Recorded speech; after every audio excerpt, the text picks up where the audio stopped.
Hold on, my bad.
on two. Ready? Hey.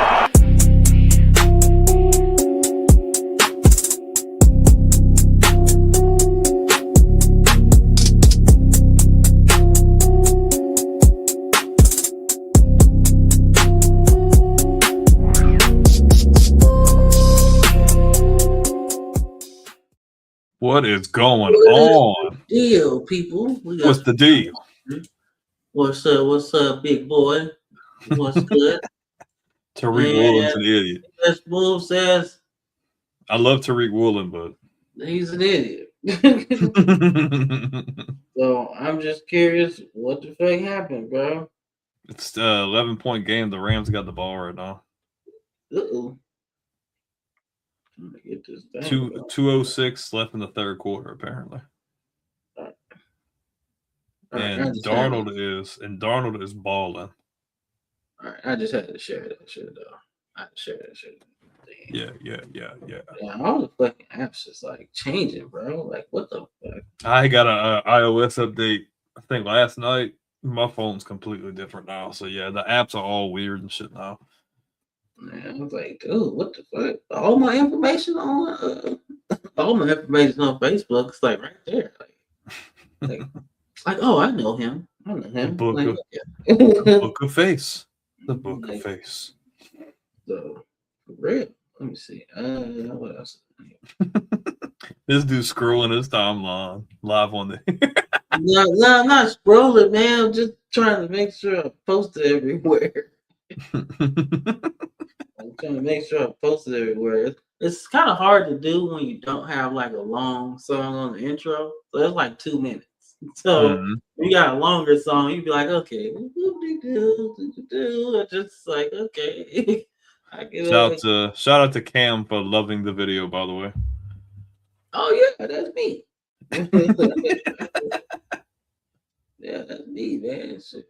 That's me. Shit, 'cause I got it on Instagram too. I got Instagram too, by the way. Shit, man. Damn, that is Diggs' first Super Bowl, ain't it? Yeah. Yeah, that is his first Super Bowl. It was his third team in a championship game he's been in. Yeah, that's true. That's also true. Damn, that's what's up. That what's up, man. He got some big playoff moments too. Like he wasn't no slouch either. No, and I don't know if you heard him talk about it after the game, but he was like, "Man, they kept counting me out, and everybody said I was washed, and I wasn't no good no more. And look at me now." I'm like, you know what, bro? And that's true. Everybody said you was a bum, Yeah, that's that true. you didn't have any left in the tank. And you know what? Like everybody in their minds, like you're not gonna fit in there, and this and that. And he came in, he put his head down, and he worked. I ain't gonna lie, I was kind of one of them, but not like he was washed. I just like the Patriots for Stephon Diggs. I never really put that as a marriage for a team for him to go to, right? I was like, okay, well, It made sense though. It gave you a veteran presence in the receiver room too. You needed that. Yeah, that is true. You did That need is it. true. I feel like that really helped. I feel like that probably really helped Butte come along as like their deep threat too, because he flourished this year. True. But anyway, you guys, welcome to the Football Friend of Mine weekly show, where we talk about all things motherfucking football. Okay, everything, all stuff, man. So, like I said, we get into it.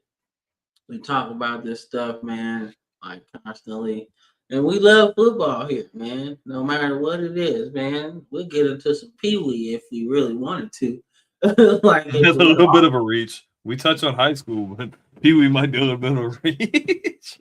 Hey man, look, in the off season, bro, you need some motherfucking content, bro. Hey, it's the off season. Yeah, I know. That's what we need to get. I'm trying to get Josh paid. Yeah, that'd be fun. That'd be fun, man. I ain't gonna lie, cause I pick his brain about some shit. I was like, dude, I think me and you could probably agree that Josh Payne's probably our favorite college football guy that we watch. Yeah, because he ain't necessarily like everybody else, bro. Like he don't really pander to a team or so. So he's like really neutral. He's very straightforward too. But he's really SEC. Like, but it don't matter. Like, he's not affiliated with no team. But conference-wise, he's most definitely an SEC guy, right? But he keeps it fair, man. I like that shit. And he wear white t-shirts, bro. I could never wear no white t-shirt, bro, without spilling a thing. Like, that's a win anyway in my book. If you could wear a white t-shirt, and you can wear a white t-shirt and keep it clean white. Like not just on the show, bro. Like in public too. White t-shirt all the time. Like, dude, I can't do it. He on a different wave now, bro.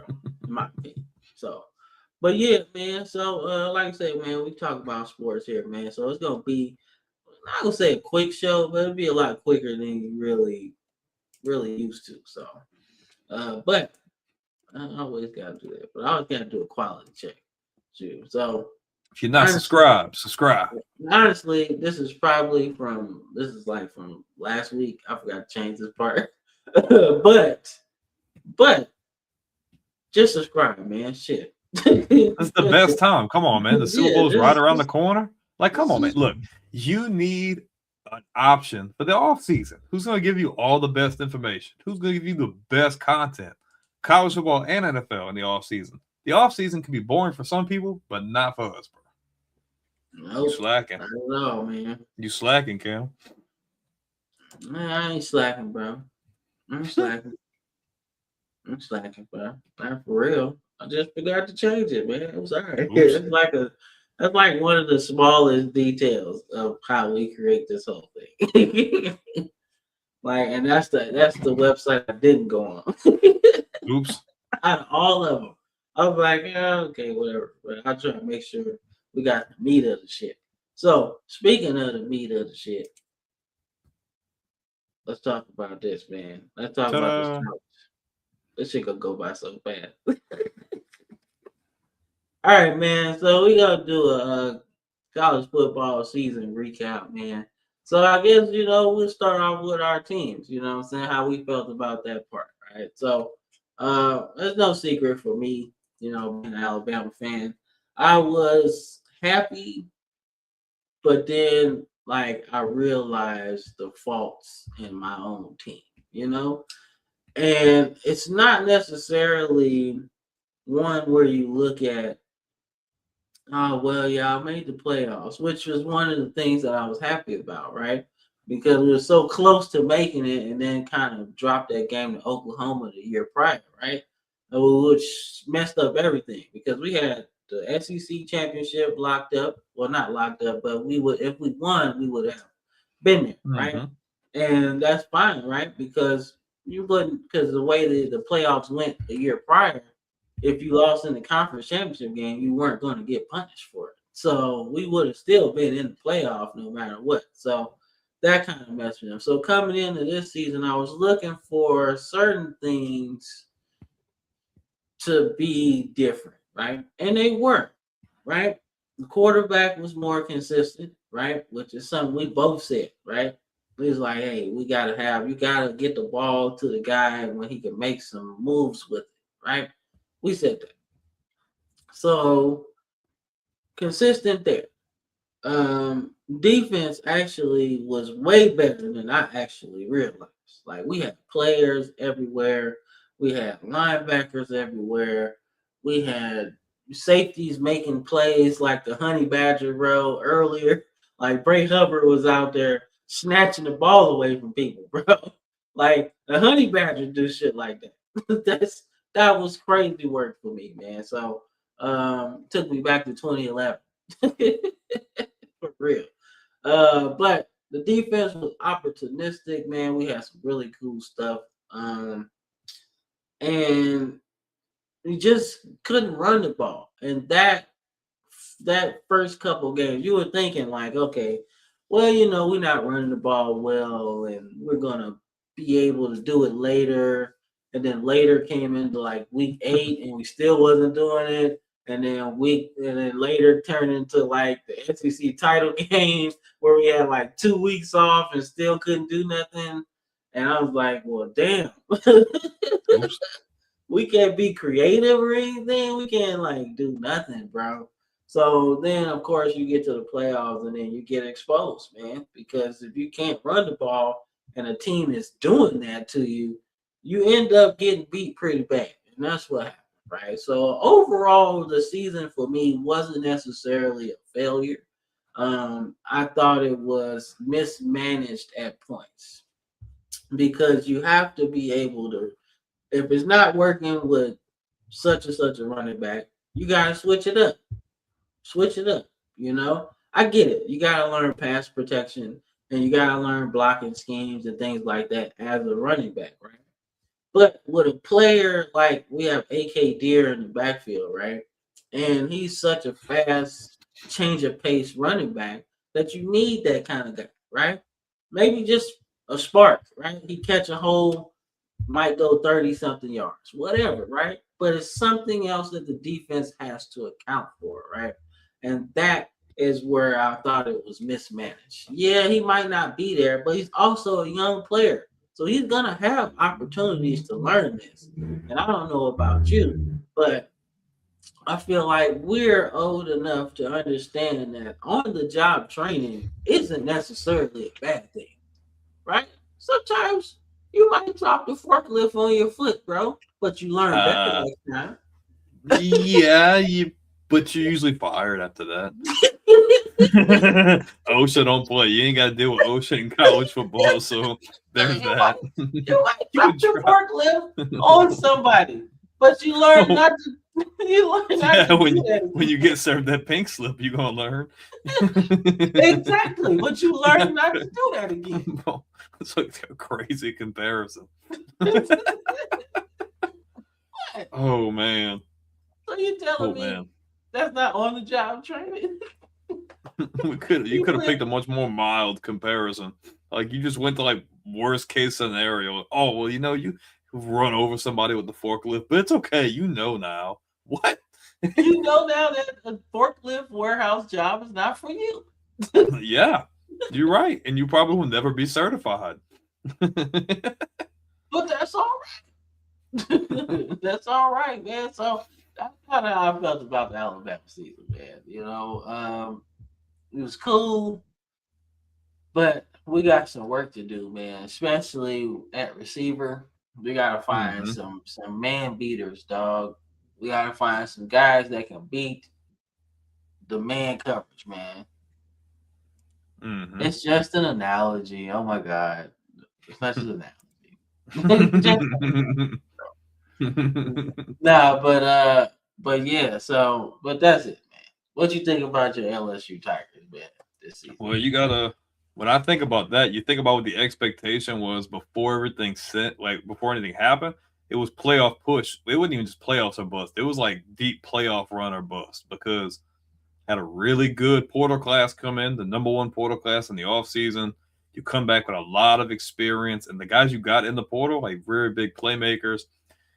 It was a toss up because you're like, man, we got all this veteran leadership, we got all these freaking portal guys. Like we're gonna do really good. You come into week one, you beat Clemson.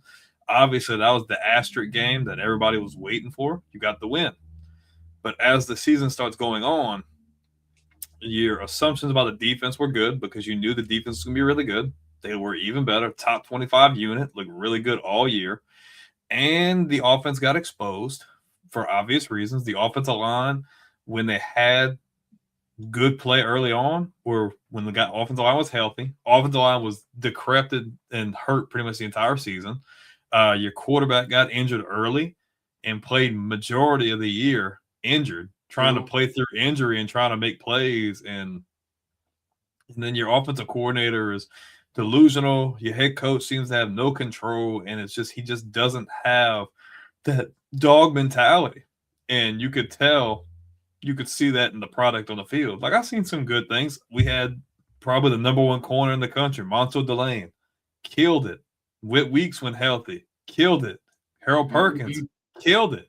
Defense was all over the place. ACL, by the way. That's what I'm saying. Defense was stellar. The defense kept them in damn near every game. But as you went on, the injury of Nussmeier got worse. Yeah, and all that talent you had, you weren't able to get the most out of it because your pass protection was horrible. They just lack of experience and defensive lines that pass rush was eating them alive all year. So I was frustrated because I knew that this team, top to bottom, was one of the best, if not like a top 5 unit in the country.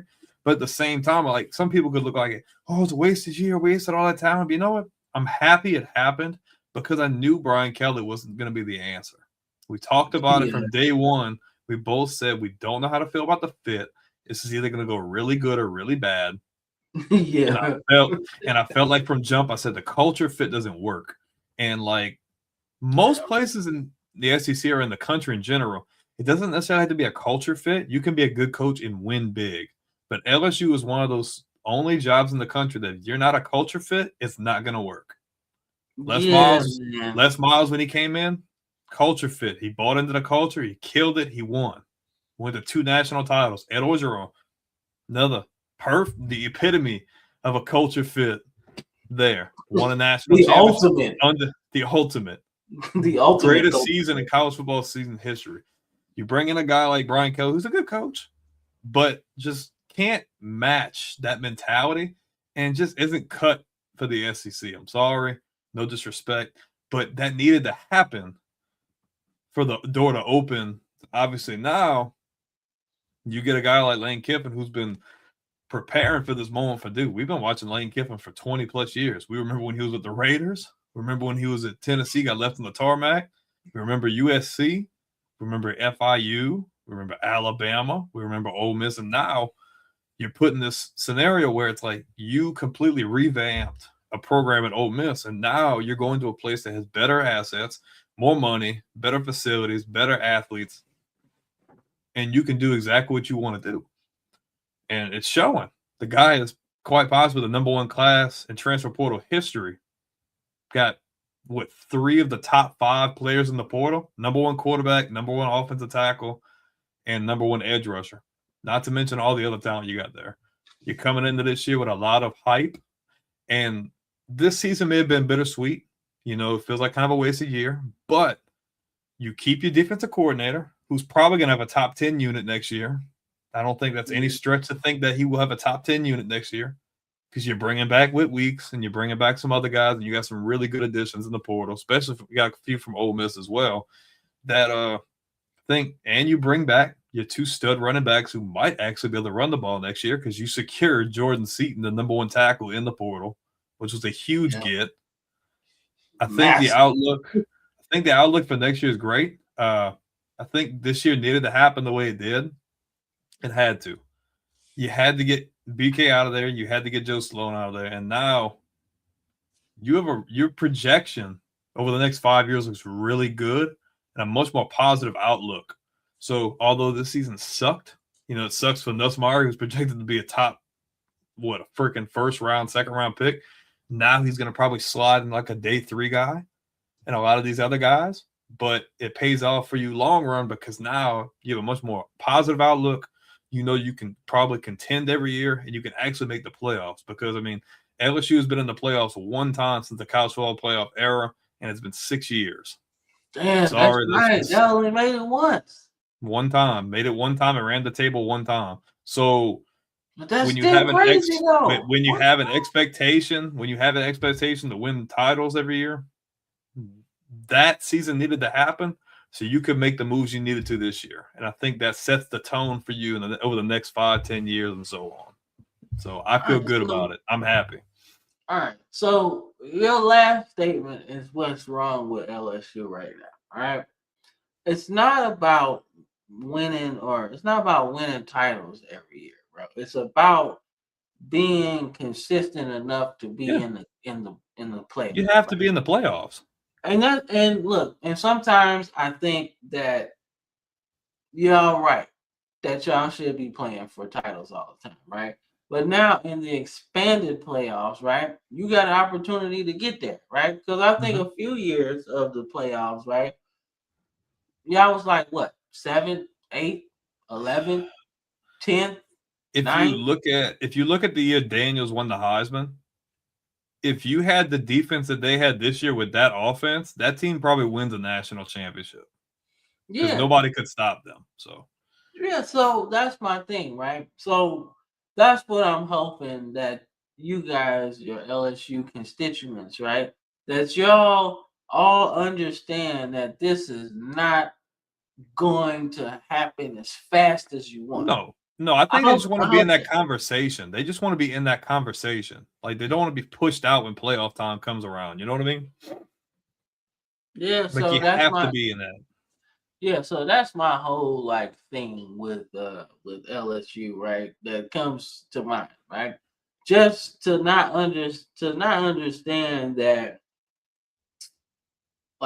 winning consistently is what y'all need. Y'all need to be consistent, right? And that's the biggest thing that I see. And this is an outsider, right, looking in. That y'all have all the resources. Y'all got a lot of talent, right? Up and down the boot, right? Up and down the boot, y'all got talent, right? So it's all about consistency, right? And for me, I like Lane Kiffin, and I know he's gonna change a lot, right? But my thing is, how long will you have him, right?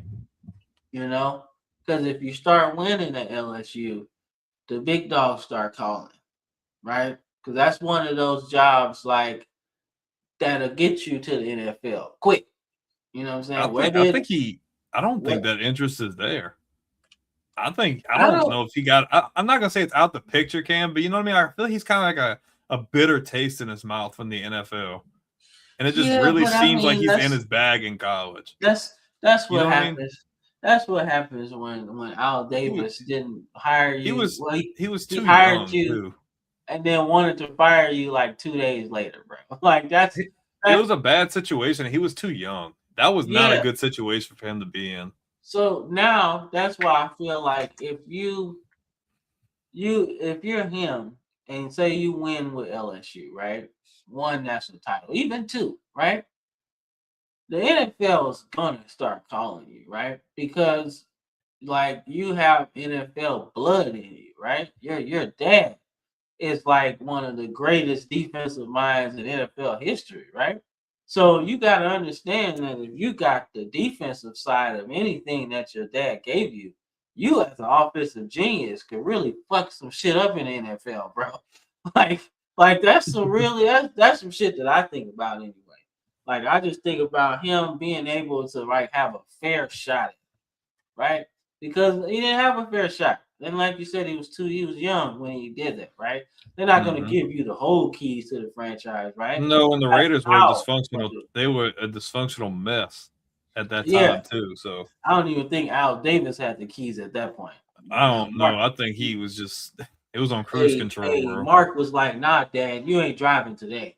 Nah. He's like, "Fuck you mean? Give me my damn keys. What's wrong with you? I'm gonna give you my damn keys, Mark. Stop playing with me, Dad." Al Davis is like, just win, baby. And Mark Davis is like, but this shit Like, ain't working. bro, like we ain't winning with Jamarcus Russell. Are you crazy?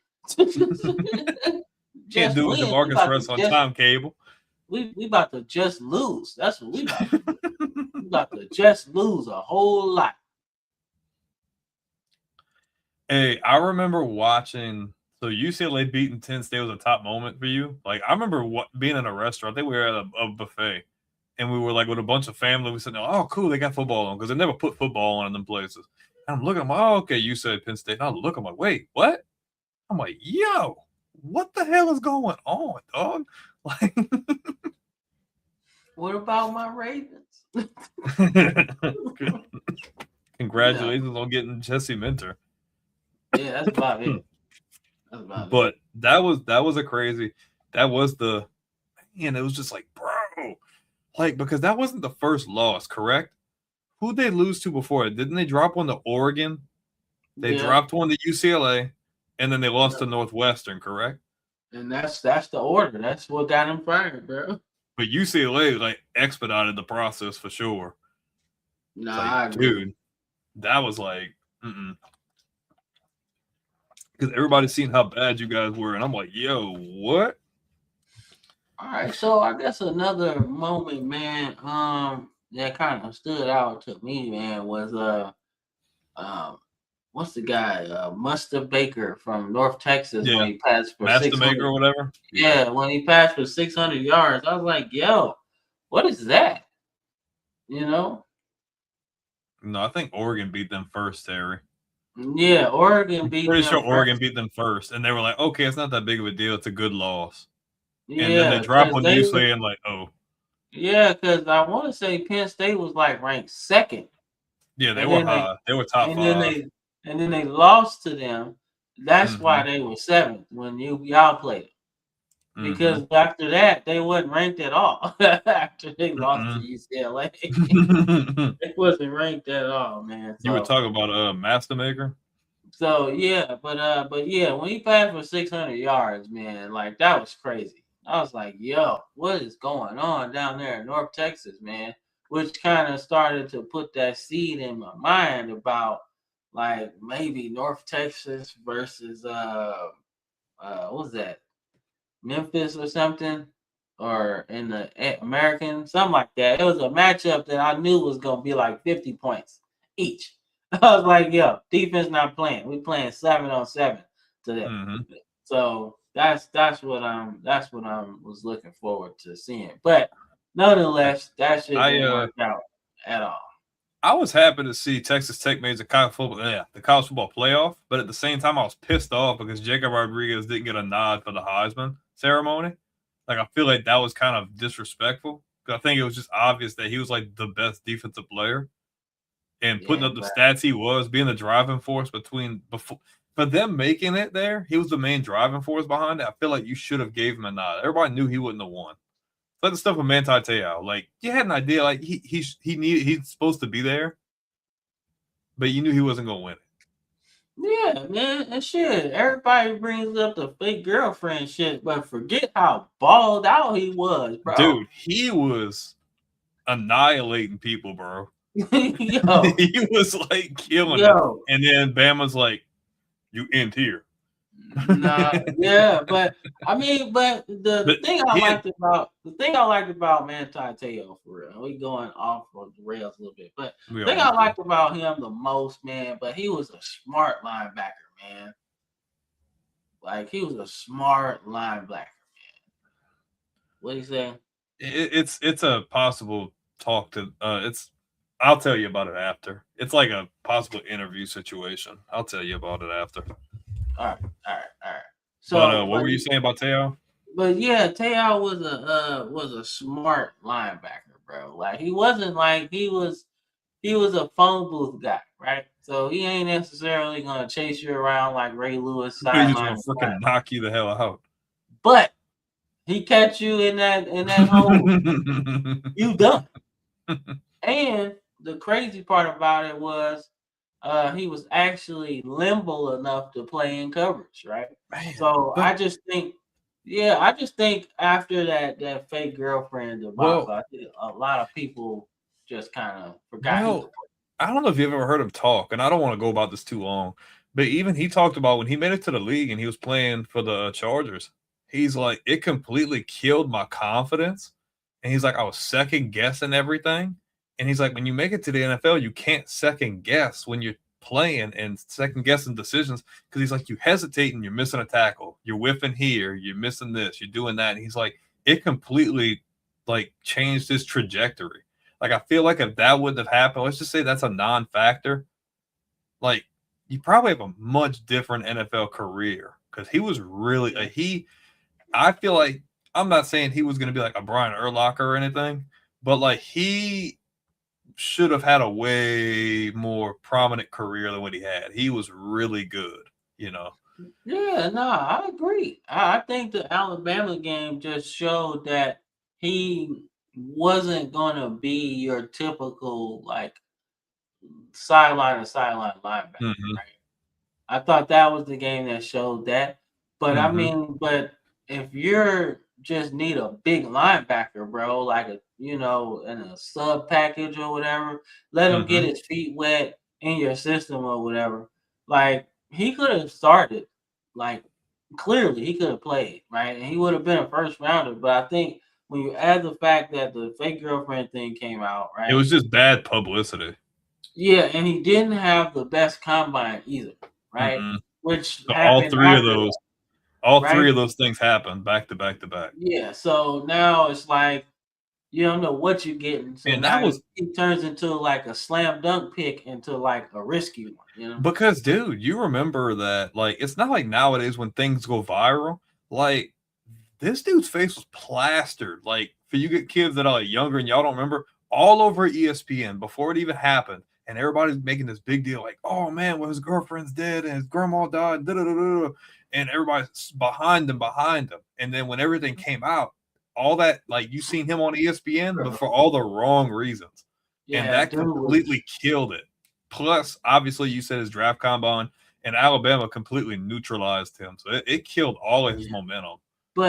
But even like I said, even coming into that game, bro, like I was like, dude, they don't have like you Y'all too can't smash beat mouth.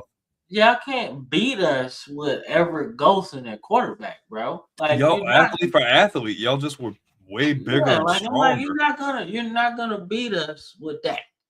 Nope. It's just not happening, man. And I mean, they had a good season. They were undefeated coming in there, but like Yeah, you but you weren't. knew that Yeah, was a it's like terrible matchup. yeah, Is it everybody. I think even the closest person to the Notre who Dame program would say that. if it wouldn't have been y'all, I'm trying to remember who it would have been against them. If it wouldn't have been Bama, I forget who that other team was. I don't know. Because I feel like that was a horrible matchup for them. Yeah, That was horrible. yeah, They didn't have any favorable matchups in that game. yeah. But So I don't know, but but I guess not a bad season though.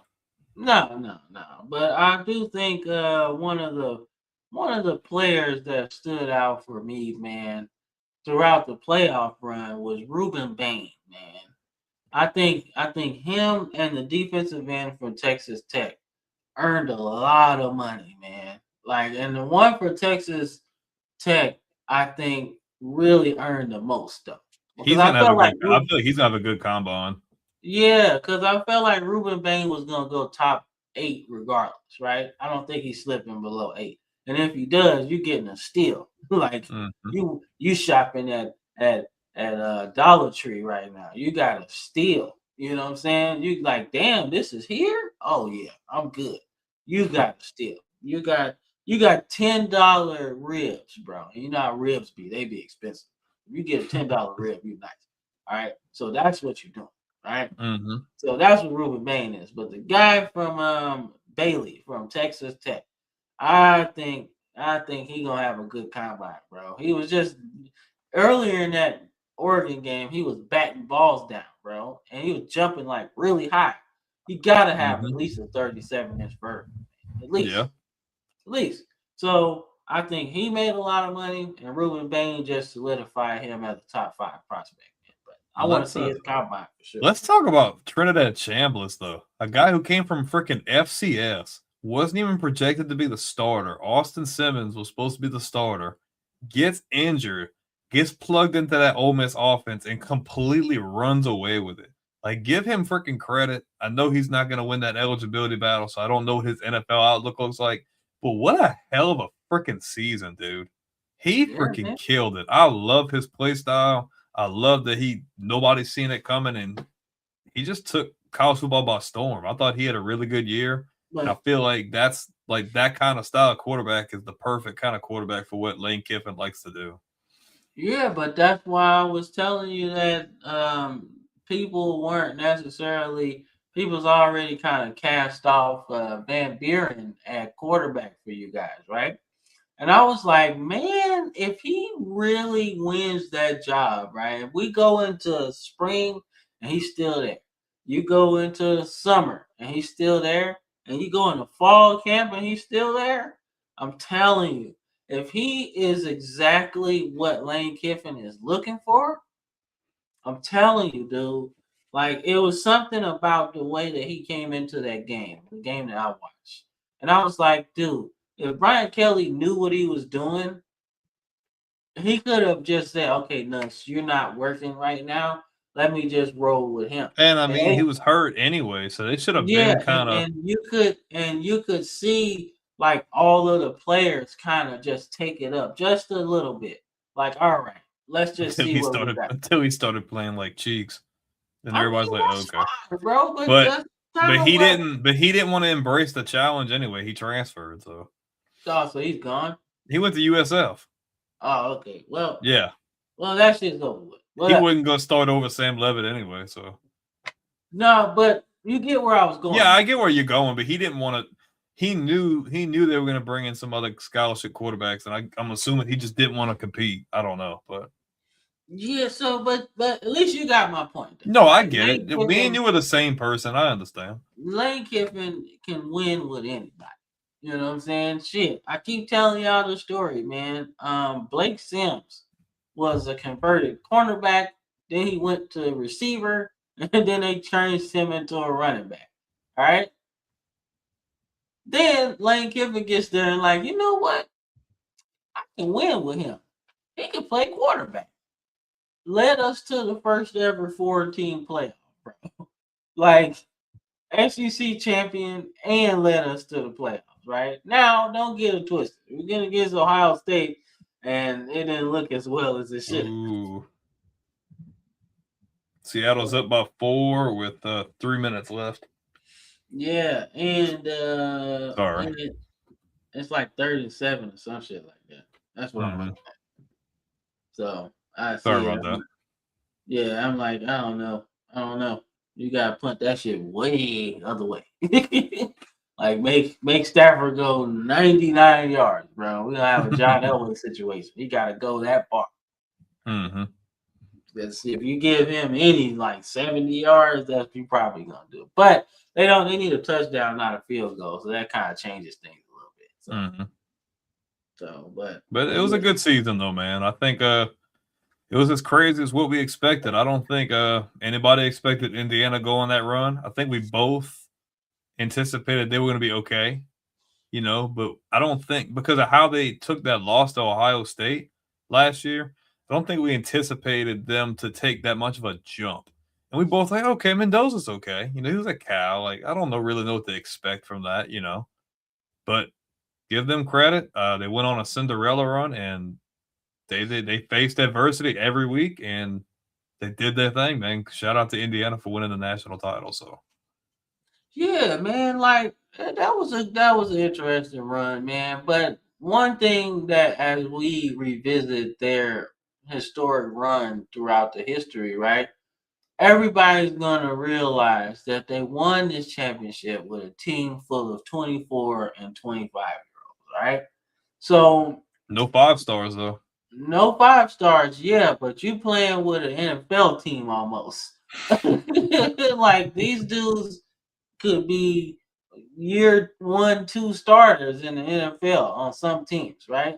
So it's not exactly the most thrilling championship, if you ask me. Still is though. I mean, it still counts. It I counts. mean, to say Indiana's not even a top 5 program in the Big Ten, I think that's pretty safe to say they're not. So for Cignetti, regardless if you're an older roster or not, for a coach like that to come in and flip it around instantly, like playoff pushes both years, undefeated season, the second season, and go on a historic playoff run, I just don't think that diminishes it. I just think it's still crazy.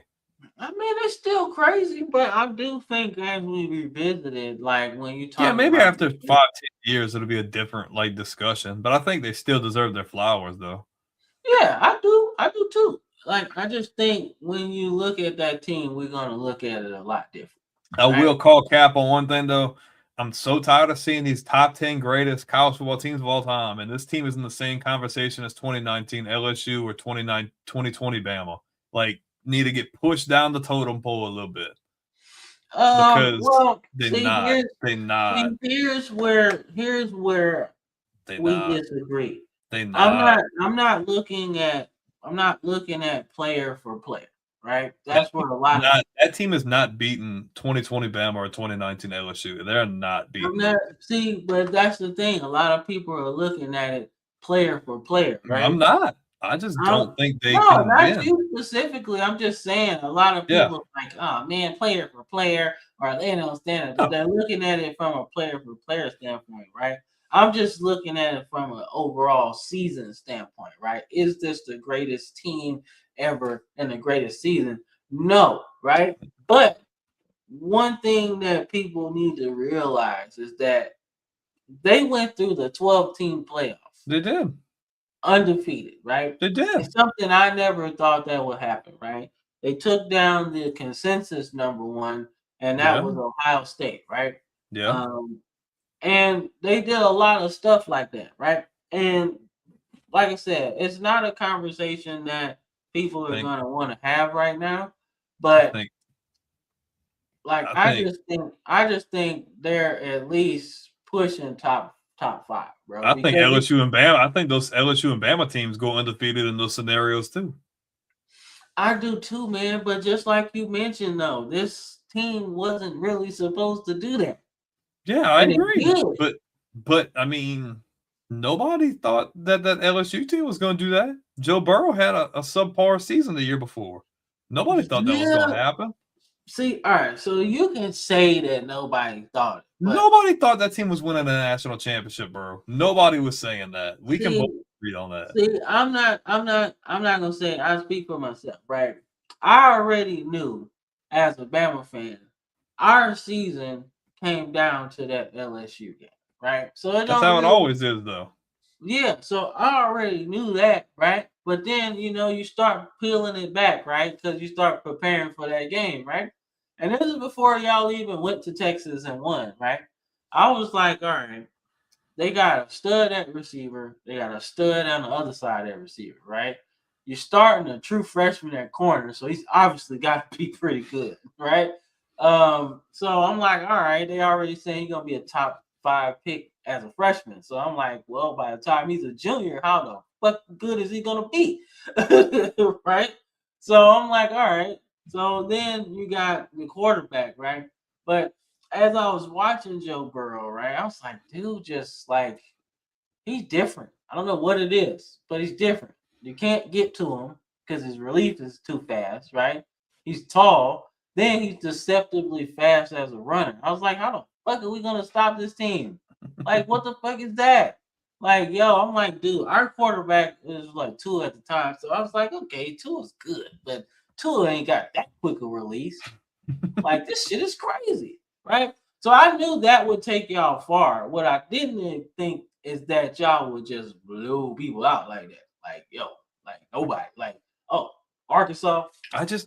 But I look at that team and I look at that Bama team and look at all those Power 4, Power 5 wins. Like Bama had the most wins against Power 4 schools that season. And LSU in the playoffs ran through people, bro. Yeah. Like ran through Oklahoma. Like dropped a 60 bomb on Oklahoma. And started out slow against Clemson and then clapped their cheeks too. Like, and Bama ran through everybody. So I'll give Indiana their flowers. I just think they aren't better than those teams. I just think their journey is different, obviously. The resume is a really good resume, being that you first team to ever go undefeated under those circumstances. I'll give them that. Yeah. So that's why I just think their journey deserves a little bit more consideration. Now what does this team look like next year? No idea. But me and you are gonna have to keep an eye on what they do in the offseason so we can have a better gauge of like what they're gonna look like.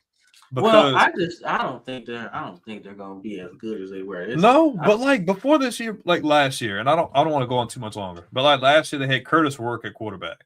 Not bad. Pretty damn good. Played well. Yeah.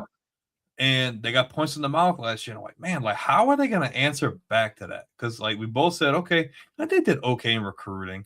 They got a few transfers, but no 5 stars, nothing big. And like I said before, they got Mendoza to transfer. I'm like, okay, he wasn't bad at Cal.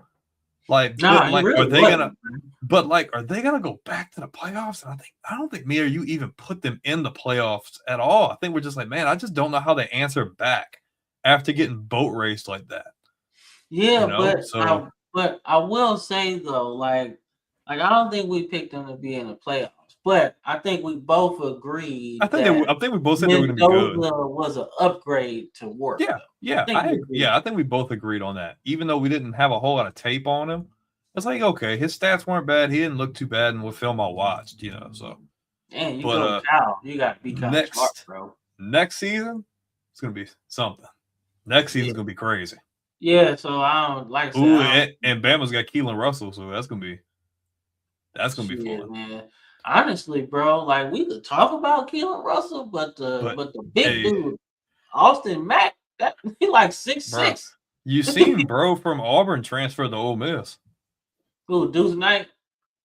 Yeah, but I like Deuce Knight, but like if Kiffin was there, I'd be like, that's perfect. Like that's a really good fit. But now that he's not there, I'm like, I don't know how that looks, but we'll see. So, I mean, like I said, I just want to see what Pete Golden does now without the.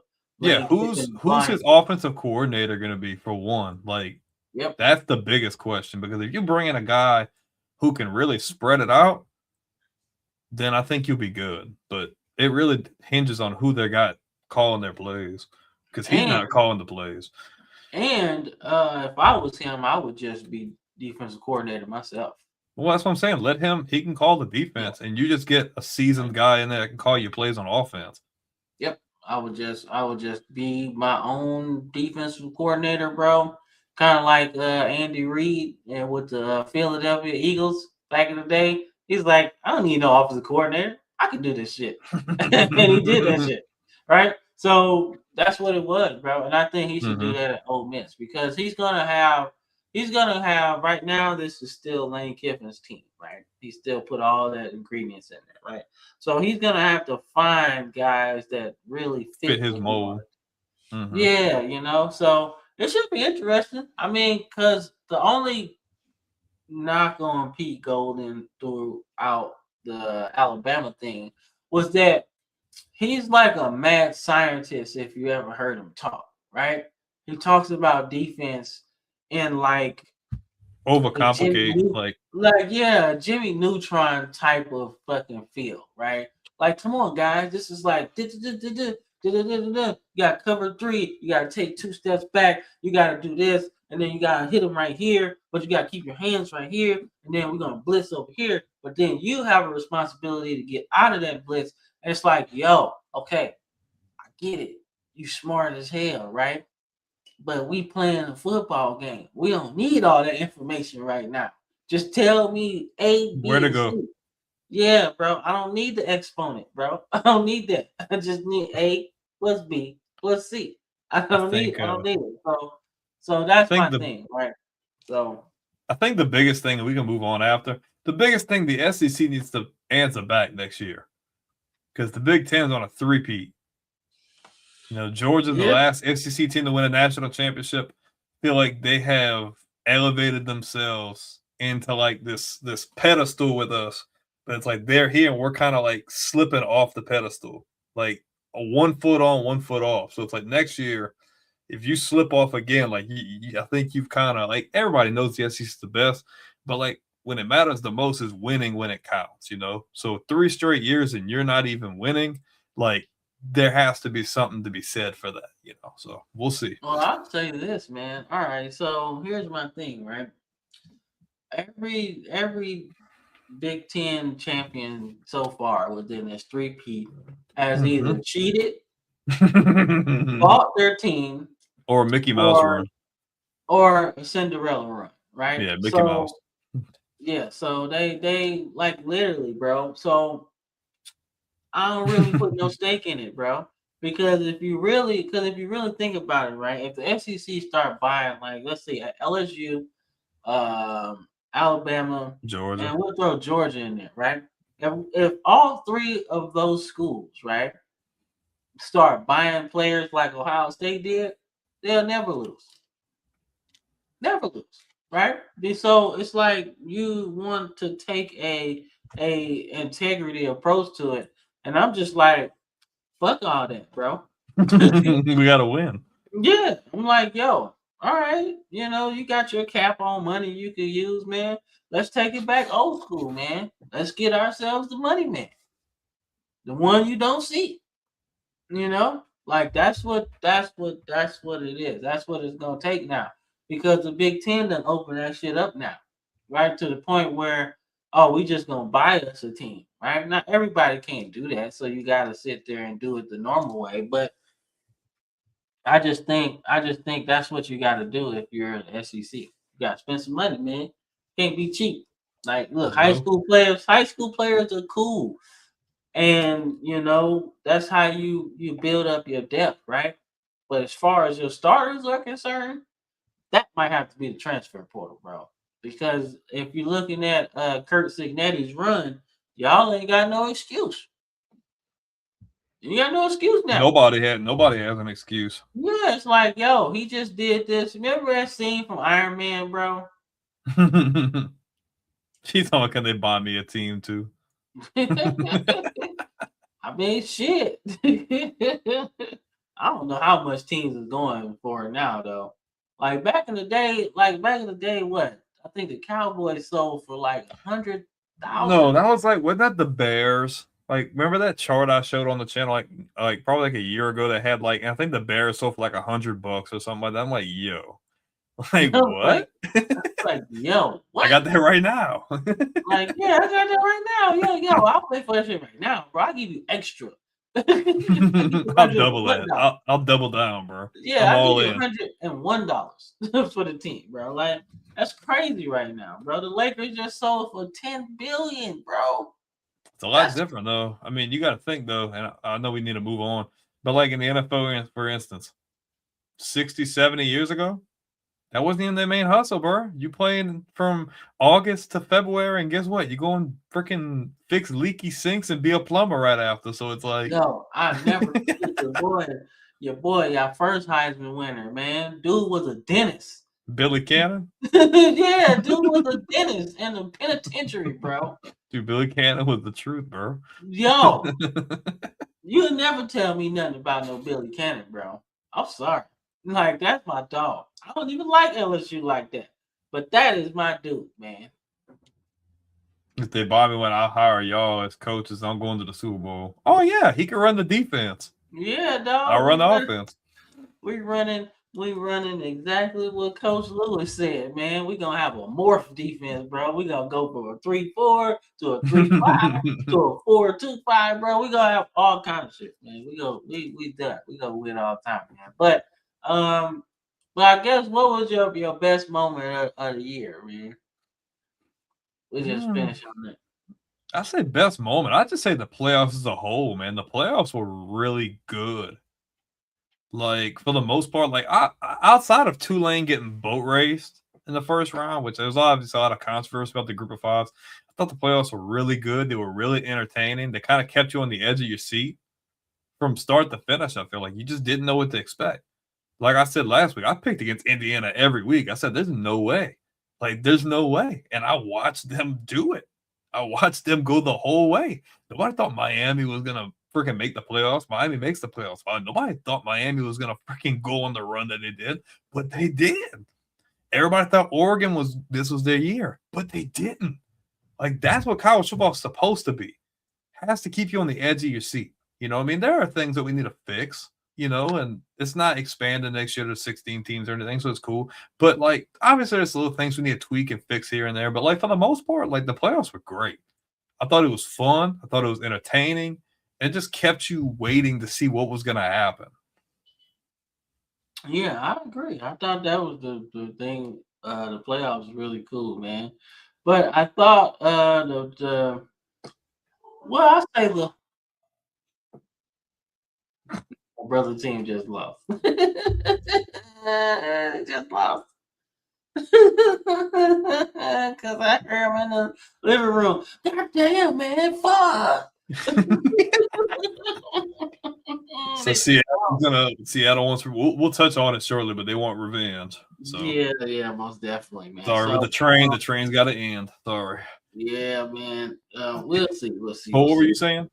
I was just saying, like, I guess the best moment, man, was probably the worst moment for James Franklin, but it was the best moment for me because when they fired him as early as they did, it set off one of the best coaching carousels I think I've ever seen. Well, that's the best one we've seen in a while.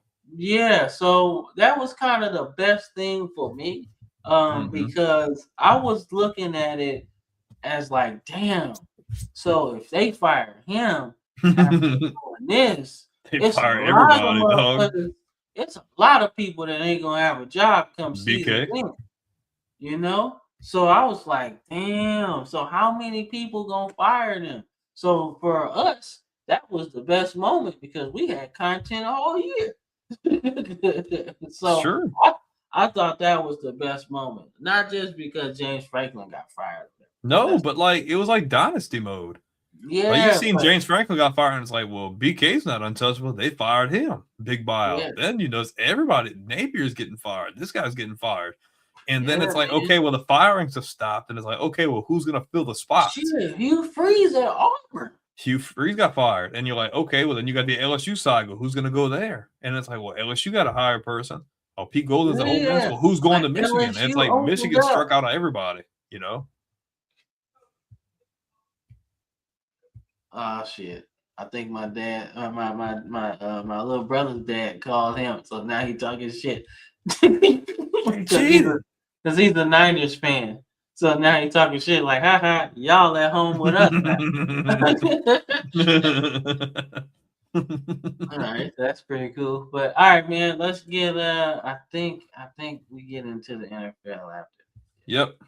Let's run a commercial break and we'll be right back after this. Yes, sir.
We back.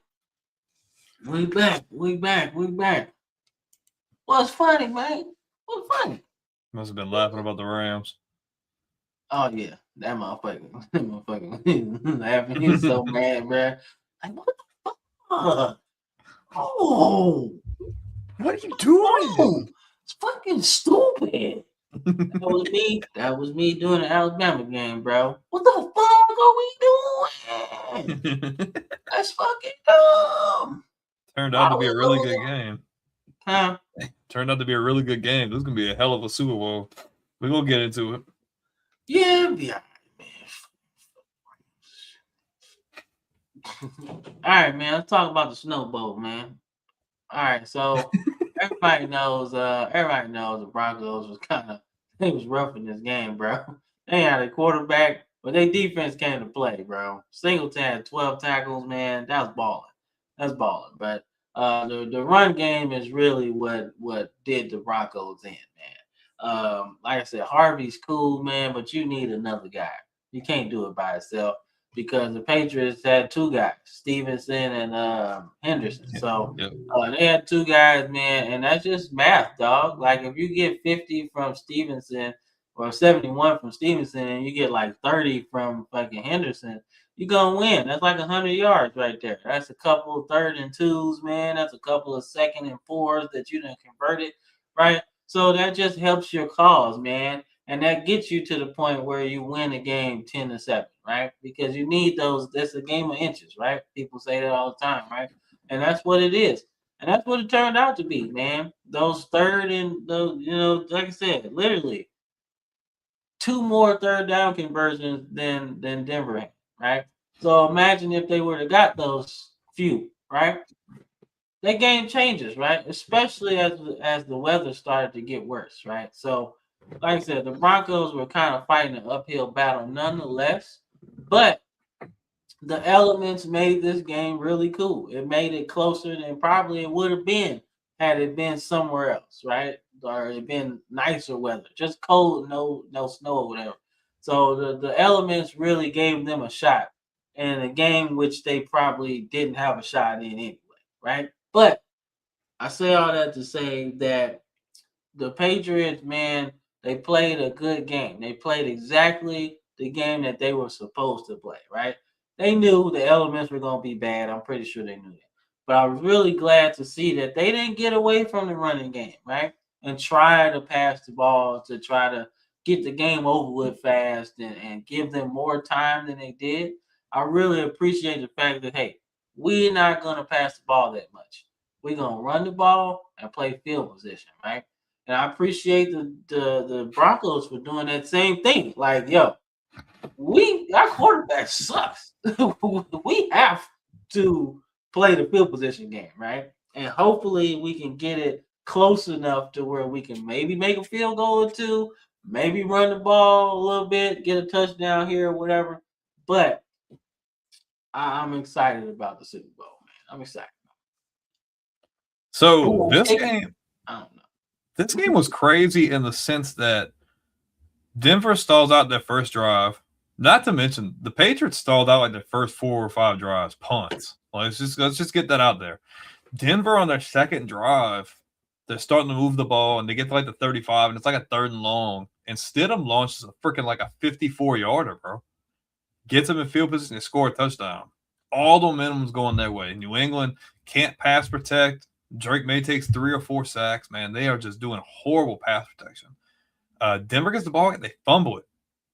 New England recovers. They tie the game. And this is where you see the time everything changed because, and I said this like when the game started, I said in the group chat, I said, I don't think Denver can sustain this kind of offensive production. Like, I feel like it's going to dial back. I just don't see it. And New England goes down to score a touchdown. They go down. They get 10 before the half, yeah. But in the second half, I said, you're going to win this game by running the ball and chewing clock. And that's literally what they did the whole second half. I think in the third quarter, 3rd or 4th, I don't remember which one, they had the ball for almost 10 minutes at one point. 10 minutes. Now, they went down, they missed the field goal because the wind was so bad. But, I'm like, that's still a W. Like, you literally chewed the clock the entire second half. You were feeding Stevenson. You were feeding this.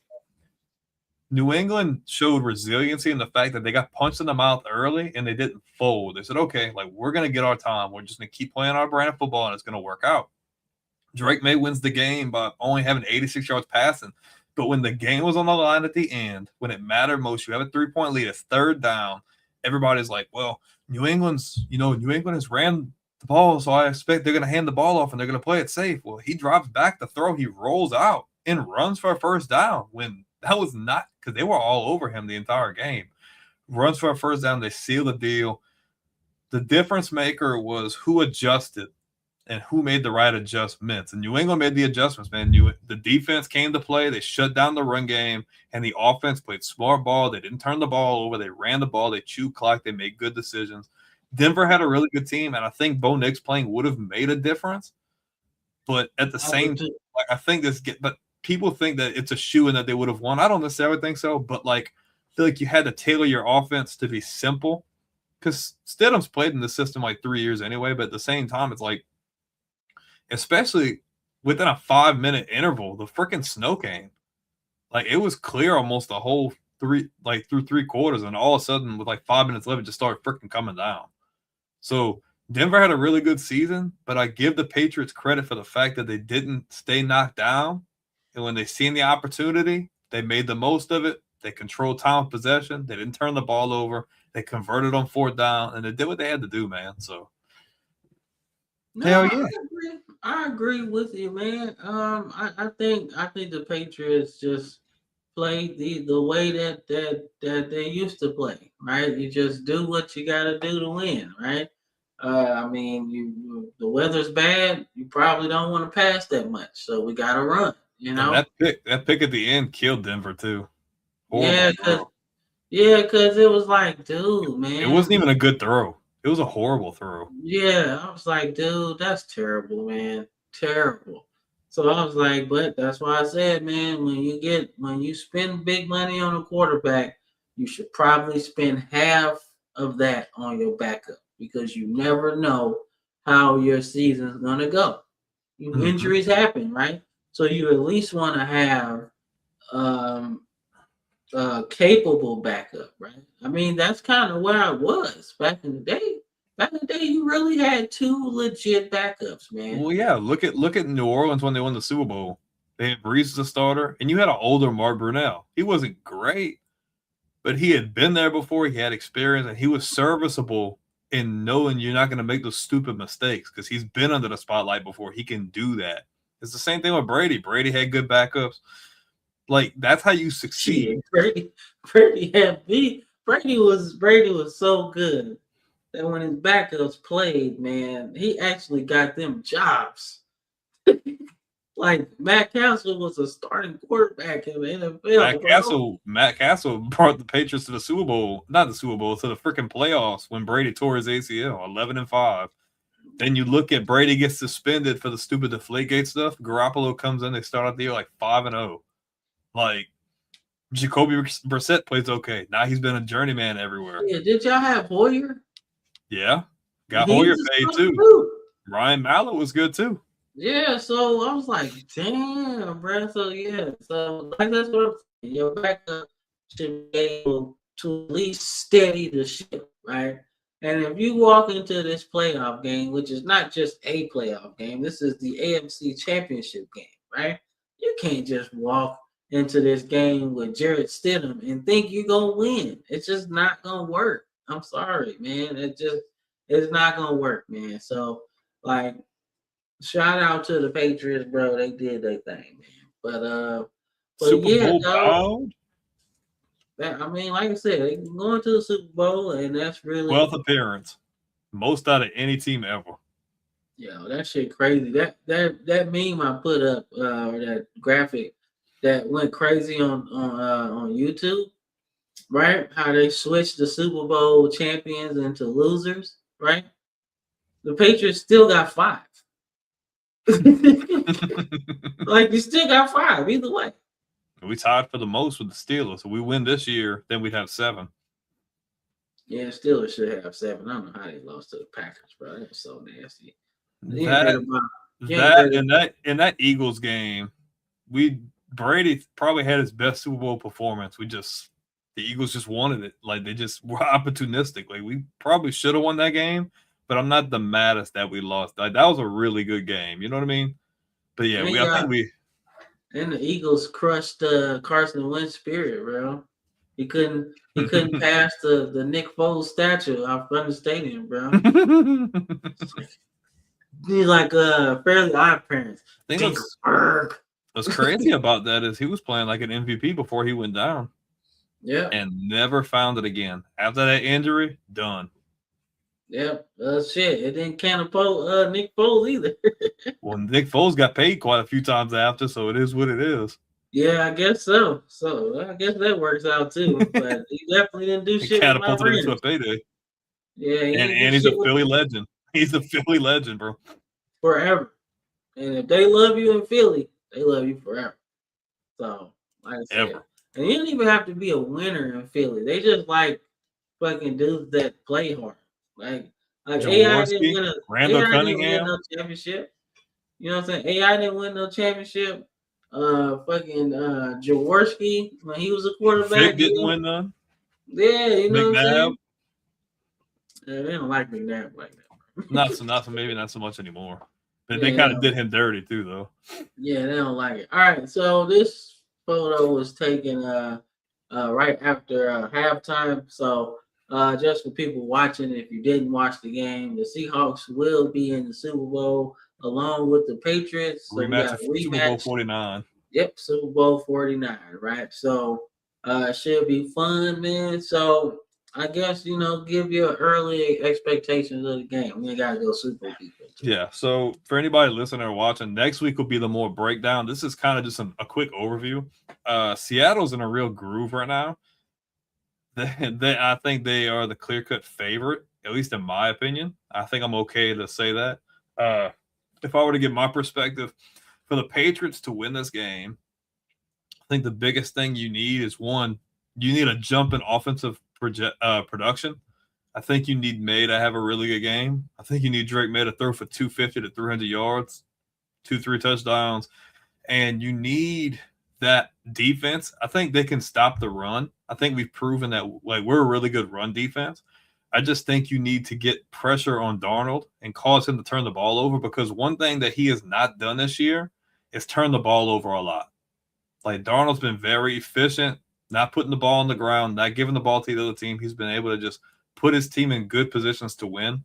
So I feel like if New England can get better production out of May, he has a 200-300 yard game, 2 or 3 touchdowns, and they can at least get Seattle to turn the ball over a couple times, I think they have a really good shot to win. And I think it's possible, but they've got to come in. McDaniels has to come in with a really good game plan offensively to really spread them out on defense, spread Seattle out on defense. And I just think the Patriots just need to play their brand of defense. I think they're really good. I think they do really good shutting down the run. And I feel like they are a really good pass rush team, but they're going to have to really set the tone early if they want a chance to win. All right. I guess my nice. All right. So I guess my take on it, man, is for the Seahawks to win, they have to run the football. Darnold cannot win this for you. He might have to, like late second drive or whatever, or a drive to really, get the clock down. But he can't win it for you. You got to run the ball, right? And I think whoever wins the Super Bowl is going to have the most rushing yards, right? And that's the stat that I'm looking at as the team who wins, right? I think Drake May is good, but he's young. You don't want your young quarterback trying to win, Super Bowl. You need to run the ball, make him comfortable, because he's gonna be he might say, "Oh man, I'm not necessarily nervous." The whole spiel that they give you, right? "Oh, I'm not nervous. It's my first Super Bowl. I'm not nervous." Shut the fuck up. Yes, you are. Hey, This your first. you talking about him being young, Cam? He's the second youngest quarterback behind Marino, 23. Like, Yeah. I'm just So you can imagine what Dan Marino was feeling at the time. going against the 49ers of all teams. 49ers, bro. Like, yo, that shit is crazy. I was like, I'm in college just watching this motherfucker win a Super Bowl like 3 years ago. And I'm playing like their best team under Bill Walsh. I think that was the 15-1. Yep. So like they were a juggernaut, bro. They were playing. like, hey, sit your young ass down. We about to whoop your ass. Hey, give them credit though that they beat the 85 Bears with the only team that they lost. Like that's the only loss they had all year was that Marino team too. So yeah.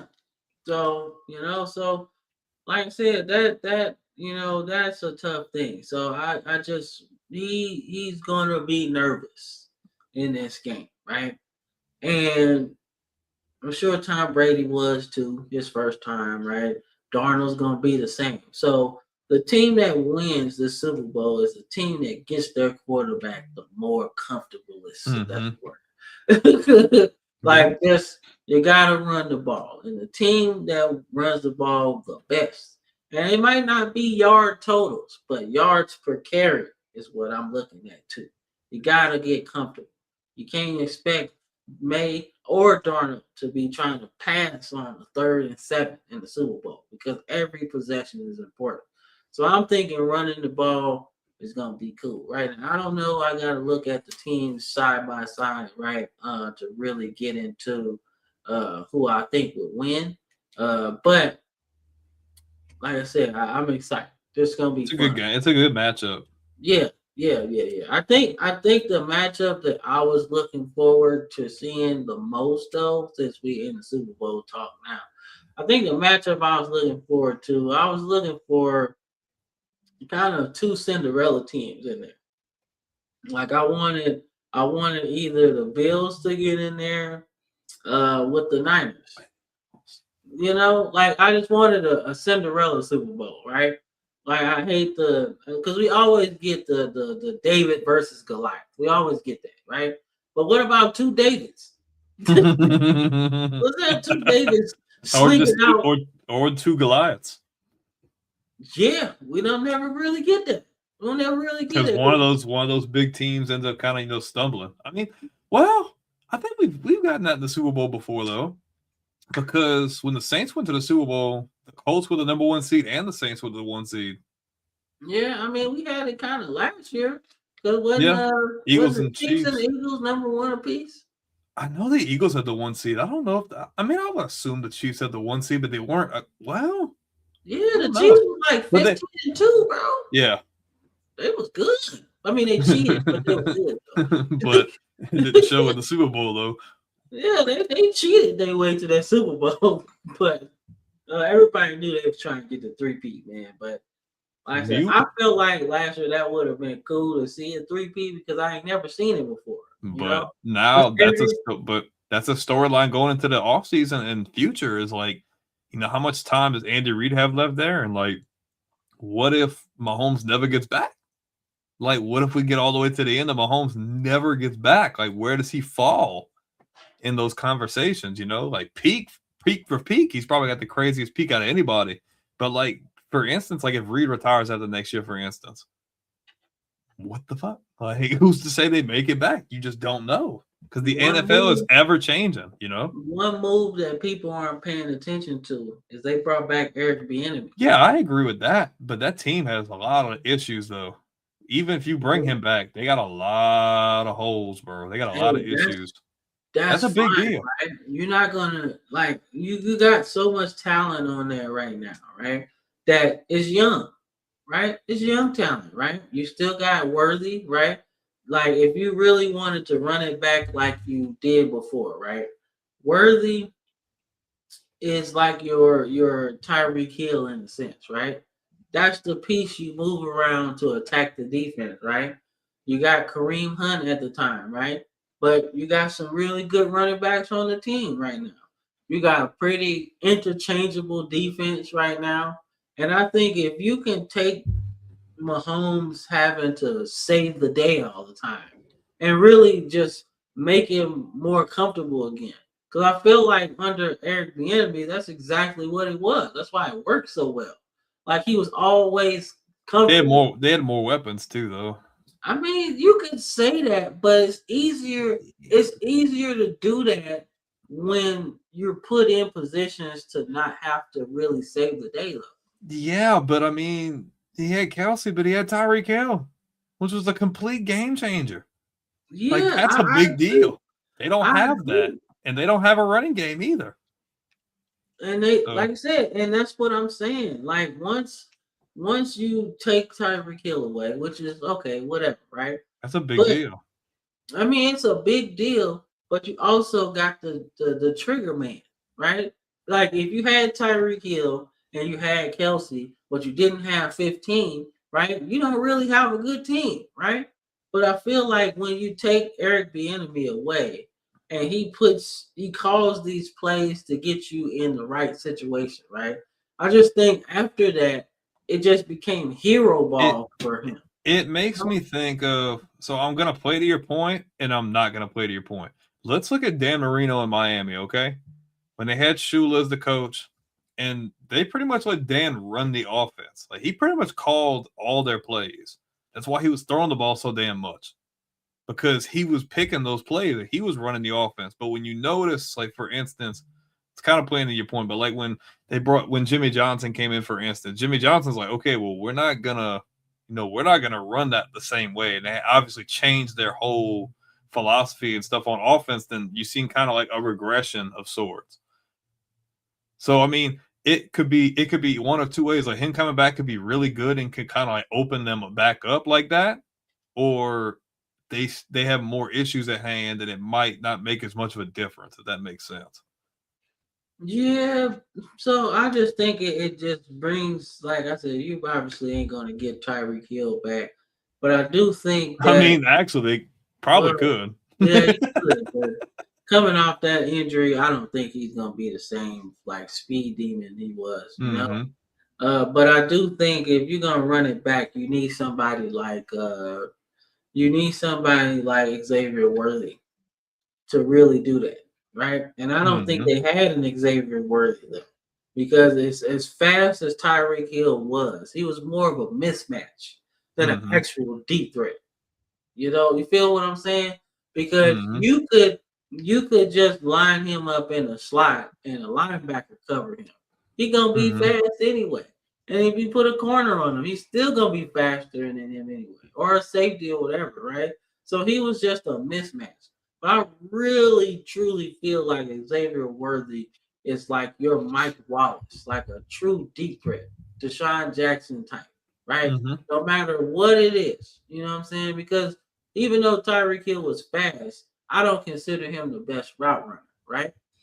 But if you look at Xavier Worthy, he's actually got some really good route running in him, right? So it's not just, oh, I can beat you deep on the 9 route because I'm faster than you. No, I can beat you on this post pattern across the field because I run this route pristine and I'm faster than you. So I just feel like that's a level up, in my opinion, if you talk about where they could go, right? But it also, you got to take running the ball with Mahomes out. Yeah. Right now, that's why I told you it was kind of hero ball in a sense, because he was running way more than he ever did the last few seasons, right? You know, like if you look back at that first season when they won that Super Bowl, right? With Eric Bieniemy there, it looked so awesome. It was flawless, right? Offensively, like you couldn't do nothing with it. But Mahomes also didn't have to run that much. Like the last few years they won, he had to run a whole lot, almost to get them to the Super Bowl a couple times, you know? A couple of third down runs and fourth down. I know for a fact he had one against my Ravens. And I was like, God damn, can we tackle this motherfucker? He's not even running that fast, right? But I just hope that they take that out of it. Because one thing you got to do is protect your golden goose. Oh, if he gets hurt, and he's not even going to be back right away. He's going to be gone for next season is almost a wash. because that's a bad injury. He's not going to be back for the start of training camp and the start of the season. He's out. Well, from what they're saying out of the Kansas City media, right? They're saying that he's looking good and he's progressing to be ahead of schedule. Are we talking Adrian Peterson ahead of schedule, or are we talking about let's say Steve Smith ahead of schedule? Because they both came back kind of fast, but not as fast as I would, but if I'm them, and I don't want to talk on this too long because I feel we're kind of dragging it on, but like I wouldn't rush him at all. I would let him come back whenever he's good. If that means the season's already halfway over, you can do that. Like I would not rush him to come back at all. I wouldn't, because you still have a lot of question marks. You still got a lot of holes on the roster. The salary cap kind of has you strapped right now. So I wouldn't be in any rush to bring him back. Let him recoup and let him get back to 100%. Don't let him feel like he needs to try to rush to come back. Let him just heal up 100%. Because you rush him back, what if it happens again? Or what if you have another ugly injury because your body's not at 100%? Now you're out longer and you don't know how he's going to shake back from that. So I think it's just you just have to stay within your means and just just see what happens. Okay, no, that's fair, too. But shit, that's pretty much it, dog. I mean, we hit on just about everything.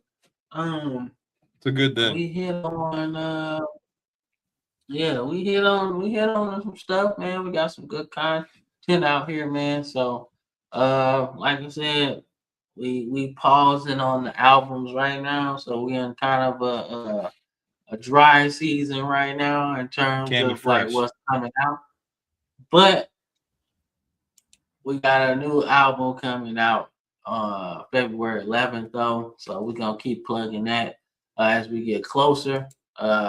Like I said, Game of Interest, man, y'all gonna love that shit. We got some cool stuff on there, man. But right now, y'all keep vibing to what's out there, man. Like I said, man, we got all kinds of shit, man, for real. I be vibing about it all the time. You know what I'm saying? In the car, working out, whatever.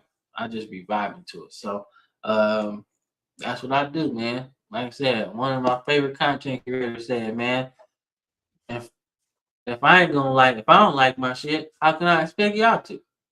You know what I'm saying? So that's what I do. I like the shit that I do. So that's pretty much it, man. I ain't got nothing. You got something? Super Bowl. Going back to the Super Bowl. We're going back to the Super Bowl. I'm so sorry, Cam, that y'all are not going back to the Super Bowl. I'm so sorry. It's a good day.